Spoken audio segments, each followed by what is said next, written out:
कचरे वाली बहू। महक और उसके पति सक्षम की लव मैरिज थी।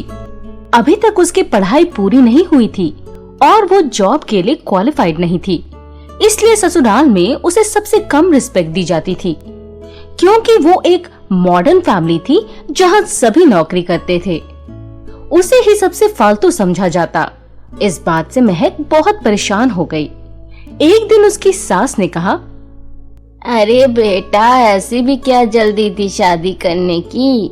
सबकी बहुएं नौकरी करती हैं और तू पूरा दिन घर में खाली बैठी रहती है।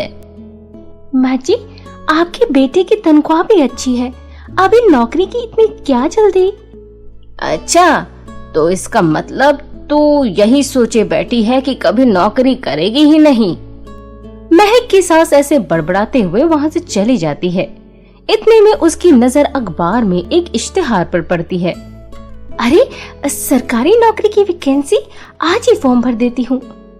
महक किसी को भी इस बारे में कुछ नहीं बताती और कुछ महीने बाद उसे इन्फॉर्म किया जाता है कि उसे वो नौकरी मिल गई है और वो 10 दिन बाद ज्वाइन कर सकती है। फिर जब सभी डिनर के लिए एक साथ इकट्ठा होते हैं, तब महक सभी को अपने नौकरी के बारे में बताती है। मुझे आप सबको खुशखबरी देनी है, मुझे सरकारी नौकरी मिल गई है। क्या? सच में? सभी ये सुनकर बहुत खुश होते हैं और पूछते हैं कि किस चीज की नौकरी है। यूनिवर्सिटी में कचरा साफ करने की। ये बात सुनकर सबके होश उड़ जाते हैं। उनके गले से निवाला तक नहीं उतरता। ये क्या कह रही हो महक? तुम ऐसा पागलपन नहीं करोगी। मैं कमा रहा हूँ ना, वो हम दोनों के लिए काफी है। जब घर में सब लोग मुझे नौकरी के लिए ताने मारते हैं, मुझे फोर्स करते हैं, तब तुम ये बात किसी और से तो नहीं कहते? मैं ये नौकरी करूंगी, चाहे कोई कुछ भी बोले। हे भगवान, कचरे वाली बहू, मेरी फूटी किस्मत, क्या इज्जत रह जाएगी आस पड़ोस में हमारी। नाम महक और काम इतना बदबूदार। महक, अपना कुछ तो दिमाग लगाओ। महक सबको नजरअंदाज करके वहाँ से चली जाती है और 10 दिन बाद ही ज्वाइन कर लेती है। काम से वापस आते हुए गली के पड़ोस के लोग उसे तरह तरह के ताने मारते हैं। उसकी सास को भी पड़ोस की औरतें खूब छेड़ती हैं। उसके सभी घर वाले बहुत शर्मिंदा होते हैं कि उनकी बहू एक कचरे वाली है। धीरे धीरे सक्षम उसे समझने लगता है, लेकिन घर के बाकी लोग अब उससे बात तक करना छोड़ देते हैं। उधर महक को ये काम बहुत अच्छा लगने लगता है।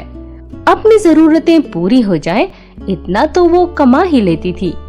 ऐसे ही पूरे 5 साल बीत जाते हैं और एक दिन उसके ससुर के पास एक कॉल आती है।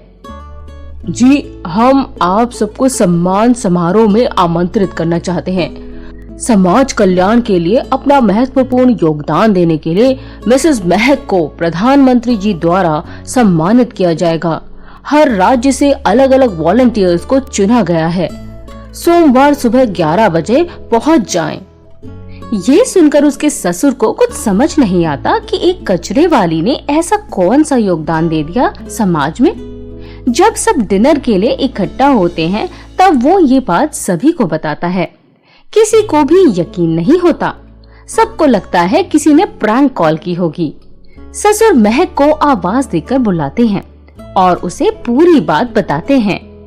पिताजी, जब मैंने नौकरी करना शुरू किया तो मुझे पता चला कि कचरे वाली औरतों के बच्चे स्कूल नहीं जा पाते। इनकी माएं उन्हें अपने साथ वर्क प्लेस पर ले जाती हैं और वहाँ वो कई बार चोट भी खा लेते हैं। इसलिए मैंने यूनिवर्सिटी की सभी औरतों के बच्चों को फ्री में पढ़ाना शुरू कर दिया। फिर मुझे पता चला कि राज्य की सभी महिला सफाई कर्मचारियों के बच्चों का यही हाल है। मैं अपना काम जल्दी पूरा करती और सबको एक प्लेग्राउंड में बुला लेती।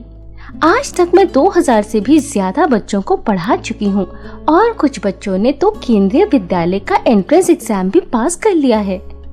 ये सुनते हुए सबकी आंखों से आंसू गिरने लगते हैं। उन्हें अपने व्यवहार पर बहुत पछतावा होता है। अगले दिन सभी महक के साथ सम्मान समारोह में जाते हैं, जहां प्रधानमंत्री के हाथों उसे सम्मानित किया जाता है। टीवी पर खबर आती है कि कैसे एक कचरा साफ करने वाली बहू ने समाज कल्याण के काम किए।